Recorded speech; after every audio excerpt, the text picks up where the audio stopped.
অনেক দিন থেকেই ভাবছিলাম বন্ধুরা যে এই কাজগুলো করব। তো করব করব করে আর করা হচ্ছিল না। তা আজকে যেহেতু সকালবেলা দেখলাম একটু রোদ রোদ, বেশি রোদ ওঠেনি, হালকা পরিষ্কারই আছে।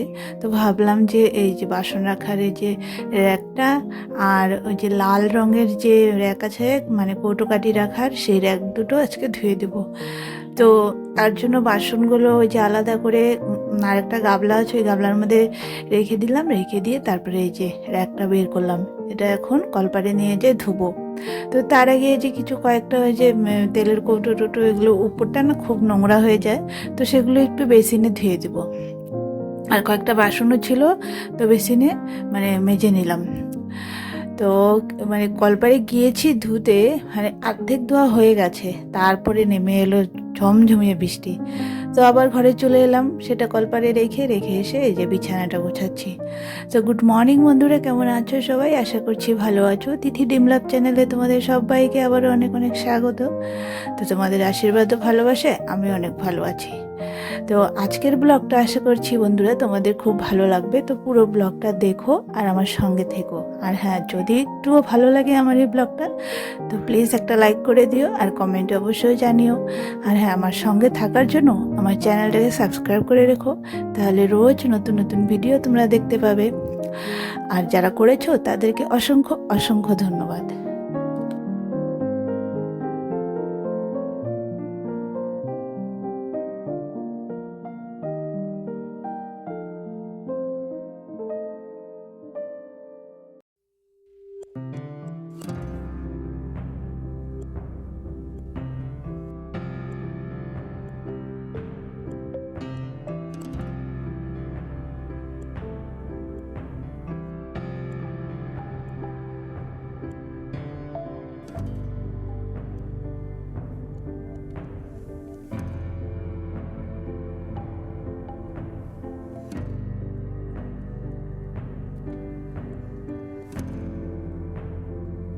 তো এদিকে বিছানা গোছানো হয়ে গেছে, বিছানা গোছাতে গোছাতে এদিকে বৃষ্টিটাও কমে গেছে। তো তারপরে এই যে আমি জামা কাপড়গুলো মেলে দিলাম, মেলে দিয়ে তারপরে এই যে রান্নাঘরে চলে এসেছি। এই যে কতগুলো কৌটো ছিল, যেগুলো খুব দেখলাম নোংরা, সেগুলো ধুয়ে দিচ্ছি।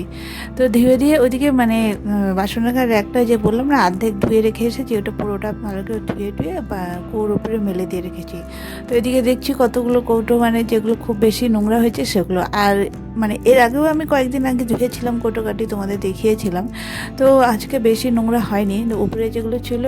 আর এই যে তেলের বোতলগুলো কি হয়, তেল কাজটা হয়ে যায়, তো সেগুলো একটু পরিষ্কার করে ধুয়ে টুয়ে এখানে রেখে তারপরে এখন এই যে ঘরটা মুছবো। আর এই যে দৈনন্দিন যে মশলাগুলো ব্যবহার করি এই কৌটোতে রাখি, আর এটাই থালার মধ্যে রেখে দিই।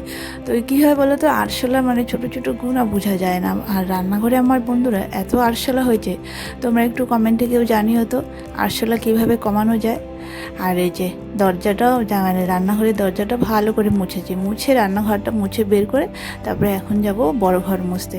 বড় ঘরটা মুছে তারপরে স্নানটা সেরে এসে তারপরে পুজোটা দেব। আর এদিকে এই কাজগুলো করতে জানো তো বন্ধুরা, আজকে অনেকটা দেরি হয়ে গেল। এদিকে কিন্তু আজকে রান্নাও হয়নি, রান্নাটা বাকি আছে।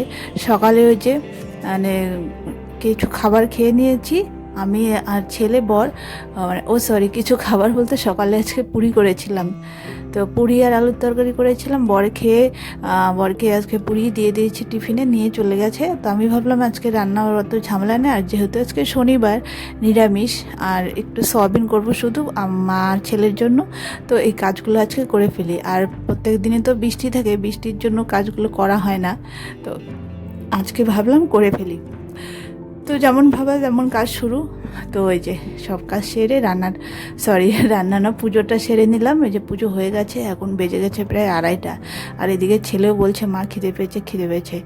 তো এই যে রান্না কর রান্নাঘরে রান্না করতে যাব, কিন্তু ওই যে রান্নাঘরটা আমার খুব ছোট, তো ওদের একটু এলোমেলো করা আছে। তো ভাবলাম আগেই বাসন রাখার র্যাকটা আগে জায়গা মতো সেট করে দিয়ে তারপরে এই যে এই কৌটো কাঠিগুলো এগুলো সব কৌটো রাখার র্যাকটাও নিয়ে আসবো, নিয়ে এসে এগুলো আগে গুছাতে হবে, নাহলে রান্না করতে অসুবিধা হবে।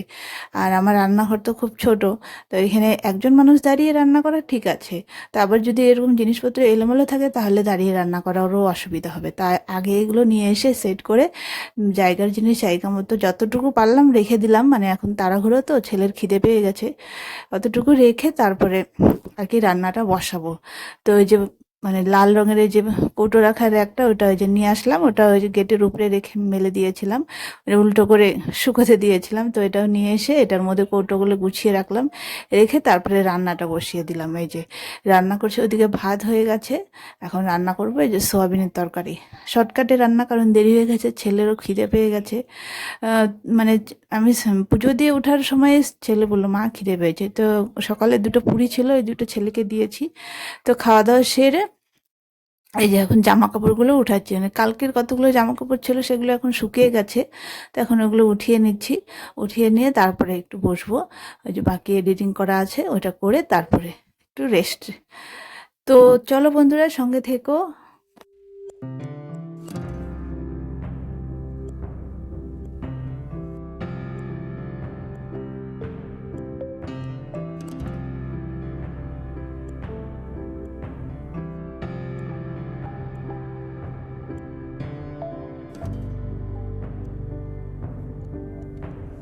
তো এখন বাজে রাত্রি 10:30, বর এনে দিল পনির। তো এই যে এখানে পনিরগুলো টুকরো করে কেটে নিয়েছি, আর এই যে এটা পোস্ত, আর এটা হচ্ছে সর্ষে। আজকে না পনিরটা একটু অন্যরকম করে রান্না করব ভাবলাম, কারণ রোজই তো মনে করো আলু দিয়ে পনিরের তরকারি করি। তো আজকে একটু ভাবলাম যে একটু অন্যরকম করে করি, তার জন্য যে সর্ষে আর পোস্ত দিয়ে পনিরের তরকারি করব। তো এই যে পনিরের তরকারিটা হয়ে গেছে, এই যে এরকম হয়েছে খেতে। কিন্তু পরে ছেলে আর বর বল, আমি তো প্রথমে ভাবলাম কেমন যে হবে, মানে ফট করে আমার একটা মাথায় আসলো যে এইভাবে রান্নাটা করি তো পনিরটা, মানে আমি কোনো রেসিপি দেখে না, এটা এটা নিজের থেকে আমার মন থেকে আসলো যে পনির আর পোস্ত, পনির আজকে পোস্ত আর শস্য এটা দিয়ে করব। তো মন থেকে চলে এলো যেহেতু, তো করে ফেললাম। তো জানি না কেমন খেতে হবে, রান্না যখন করছিলাম না তখন মনে মনে ভাবছিলাম কেমন যে হবে, কেমন যে হবে। পরে দেখি ছেলে খেয়ে বলছে মা খুব দারুণ হয়েছে, আর বড়ও খেয়ে বলছে যে খুব সুন্দর হয়েছে, রান্নাটা এত সুন্দর হয়েছে। তো আমিও খেয়ে দেখলাম না, ভালোই হয়েছে। তো বন্ধুরা, তোমরা তো আর মানে খেতে পারবে না, তোমরা কালারটা দেখে বলো কেমন হয়েছে রান্নাটা। তো এই যে রান্না হয়ে গেছে, এখন খেতে দিয়ে দিয়েছি, কারণ রাত অনেকটা হয়ে গেছে। 10:30টার সময় পনির এনে দিল, তাহলে যে ভাবতেই পারছো রান্না করতে মানে মিনিমাম 1 ঘন্টা তো লাগবে। 1 ঘন্টা লাগেনি, 1.5 ঘন্টার মতো লেগেছে। তো রান্না বাড়া হয়ে গেছে, এদিকে খাওয়া দাওয়া কমপ্লিট। এই যে রান্নাঘর সব গুছিয়ে মুছে টুছে রেখে দিয়েছি। এখন রান্নাঘর আজকে রাতের জন্য অন্তত মানে বন্ধ থাকবে। তো এই যে তালা মেরে দিলাম, এখন শুতে যাব। শুতে যাওয়ার আগে আমি তো রোজ যেটা করি, ওই যে মশারির উপরে জামা কাপড়গুলো মেলে দিয়েছি।